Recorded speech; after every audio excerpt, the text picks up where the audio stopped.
ಬದಲಾದ ರಾಜಕೀಯ ಪರಿಸ್ಥಿತಿಯಲ್ಲಿ ಯಾರು ಏನು ಬೇಕಾದರೂ ಆಗಬಹುದು ಅನ್ನೋದಕ್ಕೆ ರಾಜ್ಯ ರಾಜಕಾರಣದಲ್ಲಿ ಅನೇಕ ಉದಾಹರಣೆಗಳಿವೆ. ಹಾಗೆಯೇ ಶತಾಯಗತಾಯ ತಾವು ಇಂತಹದ್ದೇ ದಿನಾಂಕ ಅಥವಾ ಇಂತಹದ್ದೇ ತಿಂಗಳಲ್ಲಿ CM ಸ್ಥಾನಕ್ಕೆ ಏರಬೇಕು ಅನ್ನುವಂತಹ DKಶಿ ಅವರ ಕನಸು ಅದ್ಯಾಕೋ ಗೊತ್ತಿಲ್ಲ ಮುಂದೂಡಿಕೆ ಆಗ್ತಾನೆ ಇದೆ. ಎಲ್ಲೋ ಒಂದು ಕಡೆ ಪ್ರಯತ್ನ ಕೈಕೊಡ್ಬೋದು, ಆದರೆ ಪ್ರಾರ್ಥನೆಗಳು ಎಂದೂ ಕೈಕೊಡೋಲ್ಲ ಅನ್ನುವಂತಹ ದೃಢ ನಂಬಿಕೆಯುಳ್ಳಂತಹ DK ಶಿವಕುಮಾರ್ ಅವರಿಗೆ ಪ್ರತಿ ಬಾರಿಯೂ ಕೂಡ ಒಂದಲ್ಲ ಒಂದು ಅಡ್ಡಿ ಆತಂಕಗಳು CM ಸ್ಥಾನಕ್ಕೆ ಕುತ್ತು ತರ್ತಾ ಇದೆ. ಇಷ್ಟು ದಿನ ನವೆಂಬರ್ ಕ್ರಾಂತಿ, ಡಿಸೆಂಬರ್ ಕ್ರಾಂತಿ, ಅದ್ಯಾಕೆ ಇದೀಗ ಸಂಕ್ರಾಂತಿ ಕ್ರಾಂತಿ ಅಂದರೂ ಕೂಡ ಎಲ್ಲೋ ಒಂದು ಕಡೆ ಆ ದಿನಾಂಕವೂ ಮುಂದೂಡಿಕೆ ಆಗುತ್ತೆ ಅನ್ನೋದಕ್ಕೆ ಮತ್ತೆರಡು ಬಲವಾದಂತಹ ಅಡ್ಡಿಗಳು ಬಂದಿದೆ ಅನ್ನುವಂತಹದ್ದು ಕಾಂಗ್ರೆಸ್ ವಲಯದಲ್ಲೇ ಚರ್ಚೆ ಆಗ್ತಾ ಇರುವಂತಹ ವಿಚಾರ.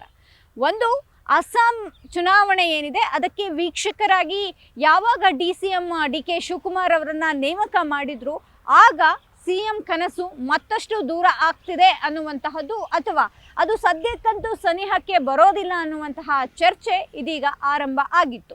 ಆದರೆ ಎಲ್ಲೋ ಒಂದು ಕಡೆ ಅಸ್ಸಾಂ ಚುನಾವಣೆ ಮುಗ್ದೋಗ್ಬಿಡುತ್ತೆ, ಗೆದ್ದರೆ ಅಸ್ಸಾಂ ಚುನಾವಣೆಯಲ್ಲಿ ಏನಾದರೂ ಆ ಕ್ಷೇತ್ರ ಅಂದರೆ ಆ ಒಂದು ರಾಜ್ಯವನ್ನು ಕಾಂಗ್ರೆಸ್ ತನ್ನ ತೆಕ್ಕಿಗೆ ತೆಗೆದುಕೊಳ್ತು ಅಂದರೆ DK ಶಿವಕುಮಾರ್ ಅವರಿಗೆ ಬಂಪರ್ ಹೊಡೆಯುತ್ತೆ ಅಂತಿದ್ದಂತಹ ಬೆನ್ನಲ್ಲೇ ಇದೀಗ ಮತ್ತೊಂದು ಅಡ್ಡಿ DK ಶಿವಕುಮಾರ್ ಅವರಿಗೆ CM ಕನಸಿಗೆ ತಣ್ಣೀರೆರಿಸ್ತಾ ಇದೆಯಾ ಅನ್ನುವಂತಹದ್ದು ಕೂಡ ಚರ್ಚೆ ಆಗ್ತದೆ. ಅದೇನಪ್ಪ ಅಂದರೆ GBA ಚುನಾವಣೆ. ಯಾವಾಗ ಸುಪ್ರೀಂ ಕೋರ್ಟ್ ಸೂಚನೆಯನ್ನು ಕೊಡ್ತು ಜೂನ್ 30ರೊಳಗೆ ನೀವು ಮುಗಿಸ್ಲೇಬೇಕು ಈ ಚುನಾವಣೆಯನ್ನು ಅನ್ನುವಂತಹ ಆದೇಶವನ್ನು ಹೊರಹಾಕ್ತು, ಕೂಡಲೇ ಶುರುವಾದಂತಹ ಮೊಟ್ಟ ಮೊದಲ ಚರ್ಚೆ ಅಂದರೆ CM ಸ್ಥಾನದ DKಶಿ ಅವರ ಒಂದು ಕನಸಿನ ವಿಚಾರ. ಯಾಕಂದರೆ ಸಹಜವಾಗಿ ಈ ತಿಂಗಳಾಗ್ತಾರೆ, ಮುಂದಿನ ತಿಂಗಳಾಗ್ತಾರೆ ಎನ್ನುವಂತಹದ್ದು, ಅಥವಾ ಅನೇಕರು ದೆಹಲಿಗೆ ಪ್ರಯಾಣ ಬೆಳೆಸಿ ತಮ್ಮ ನಾಯಕನ ಪರವಾಗಿ ಮಾತನಾಡಿದ್ದಂತಹದ್ದು, ದೊಡ್ಡ ಮಟ್ಟಿನ ಕ್ರಾಂತಿಗಳು, ಅದು ಡಿನ್ನರ್ ಮೀಟಿಂಗ್ ಆಗಿರಬಹುದು ಅಥವಾ ಬೇರೆ ಬೇರೆ ರಹಸ್ಯ ಸಭೆಗಳಾಗಿರಬಹುದು, ಎಲ್ಲವೂ ಕೂಡ ಒಂದು ವಾತಾವರಣವನ್ನು ಸೃಷ್ಟಿ ಮಾಡ್ತಿದೆ DKಶಿ ಅವರಿಗೆ CM ಸ್ಥಾನಕ್ಕಾಗಿ ಎನ್ನುವಂತಹ ನಿಟ್ಟಿನಲ್ಲೇ ಒಂದಿಷ್ಟು ಆ ರೀತಿಯಾದಂತಹ ಪೂರಕ ವಾತಾವರಣವನ್ನು ಕೂಡ DK ಶಿವಕುಮಾರ್ ಅವರು ಸೃಷ್ಟಿಸ್ಕೊಂಡ್ರು ಅನ್ನುವಂತಹದ್ದು ಚರ್ಚೆಯಲ್ಲಿದ್ದಂತಹ ವಿಚಾರ. ಆದರೆ ಇದೀಗ GBA ಚುನಾವಣೆ ಅವರಿಗೆ ಪ್ರತಿಷ್ಠೆಯಾಗಿದೆ, ಅನಿವಾರ್ಯವಾಗಿ ಗೆಲ್ಲಲೇಬೇಕಾದಂತಹ ಪರಿಸ್ಥಿತಿಯನ್ನು ತಂದೊಡಗಿದೆ.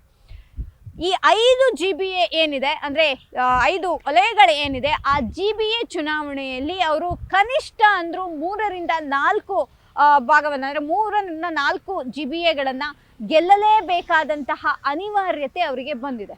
ಒಂದು, ಇಷ್ಟು ದಿನ ತಾನು ಪಕ್ಷಕ್ಕಾಗಿ ದುಡಿದಿದ್ದೇನೆ, ಹಿಂದಿನ ಚುನಾವಣೆಯಲ್ಲಿ ನಾನು ಸಾಕಷ್ಟು ರೀತಿಯಾದಂತಹ ಕೆಲಸ ಮಾಡಿದ್ದೇನೆ, CM ಸಿದ್ದರಾಮಯ್ಯ ಅವರು ಯಾವ ರೀತಿಯಾಗಿ ಶ್ರಮ ಹಾಕಿದ್ದಾರೋ ಅಷ್ಟೇ ಶ್ರಮವನ್ನು, ಸಮವಾದಂತಹ ಶ್ರಮವನ್ನು ನಾನು ಹಾಕಿದ್ದೇನೆ, ನನಗೆ ಕೊಡಲೇಬೇಕು CM ಸ್ಥಾನ ಅನ್ನುವಂತಹದ್ದನ್ನು ಪರೋಕ್ಷವಾಗಿ ಜೊತೆಗೆ ನೇರವಾಗಿ ಕೆಲವೊಮ್ಮೆ ಹೇಳ್ತಾ ಇದ್ದಂತಹ DK ಶಿವಕುಮಾರ್ ಅವರಿಗೆ ಇದೀಗ GBA ಚುನಾವಣೆ ದೊಡ್ಡ ಸವಾಲಾಗಿ ಪರಿಣಮಿಸಿರೋದಂತೂ ನಿಜ.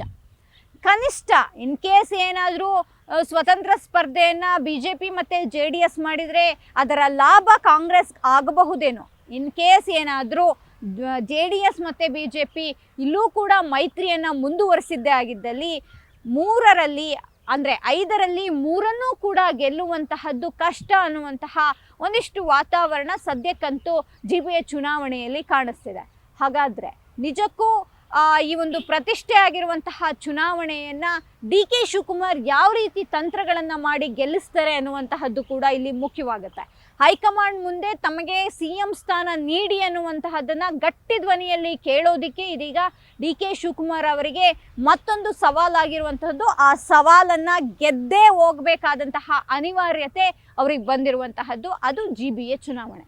ಹಾಗಾಗಿ ಅನಿವಾರ್ಯವಾಗಿ ಪ್ರತಿಷ್ಠೆಯಾಗಿಯೇ ತೆಗೆದುಕೊಂಡು, ಯಾಕಂದರೆ ಅವರು ಕೂಡ ಬೆಂಗಳೂರು ನಗರಾಭಿವೃದ್ಧಿ ಸಚಿವರಾಗಿರೋದ್ರಿಂದ ಅವರಿಗೆ ಗೆಲ್ಲಿಸಲೇಬೇಕಾದಂತಹ ಅನಿವಾರ್ಯತೆಗಳು ಕೂಡ ಇರೋದ್ರಿಂದ ಅವರು ಈ ಒಂದು ತಂತ್ರಗಳನ್ನು, ರಣತಂತ್ರಗಳನ್ನು ಮೈತ್ರಿ ನಾಯಕರ ವಿರುದ್ಧ ಯಾವ ರೀತಿಯಾಗಿ ಮಾಡ್ತಾರೆ ಅನ್ನುವಂತಹದ್ದು ಕೂಡ ಇಲ್ಲಿ ಮುಖ್ಯವಾಗುತ್ತೆ.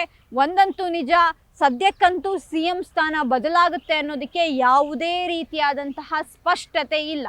ಇದೇ ಮಲ್ಲಿಕಾರ್ಜುನ್ ಖರ್ಗೆ ಅವರು ಮತ್ತೊಂದು ಹೇಳಿಕೆಯನ್ನು ಕೊಟ್ಟಿದ್ದಂತಹದ್ದು, ನಮಗೆ ಬೇಕಾದಾಗ ಅವರನ್ನು ದೆಹಲಿಗೆ ಕರೆಸ್ಕೊಂಡು ಮಾತನಾಡ್ತೀವಿ ಅಂತ. ಅಲ್ಲಿಗೆ ಒಂದಂತೂ ಸ್ಪಷ್ಟ, ಸದ್ಯಕ್ಕೆ ಈ ಒಂದು CM ಬದಲಾವಣೆ ಅಥವಾ ನಾಯಕತ್ವದ ವಿಚಾರ ಚರ್ಚೆ ಆಗುತ್ತೆ, ಚರ್ಚೆ ಆದರೂ ಅದು ಬದಲಾಗುತ್ತೆ ಅನ್ನೋದಕ್ಕೆ ಯಾವುದೇ ರೀತಿಯಾದಂತಹ ಸ್ಪಷ್ಟವಾದಂತಹ ಪುರಾವೆಗಳು ಕೂಡ ಇಲ್ಲ. ಹೀಗಾಗಿ GBA ಚುನಾವಣೆಯನ್ನು ಜೊತೆಗೆ ಅಸ್ಸಾಂ ಚುನಾವಣೆಯನ್ನು ಗೆಲ್ಲಿಸಲೇಬೇಕಾದಂತಹದ್ದು DK ಶಿವಕುಮಾರ್ ಅವರ ಅನಿವಾರ್ಯತೆಗೆ ಇದೆ. ಇದನ್ನು ಯಾವ ರೀತಿಯಾಗಿ ನಿಭಾಯಿಸ್ತಾರೆ ಅನ್ನುವಂತಹದ್ದು ಕೂಡ ಇಲ್ಲಿ ಮುಖ್ಯವಾಗುತ್ತೆ.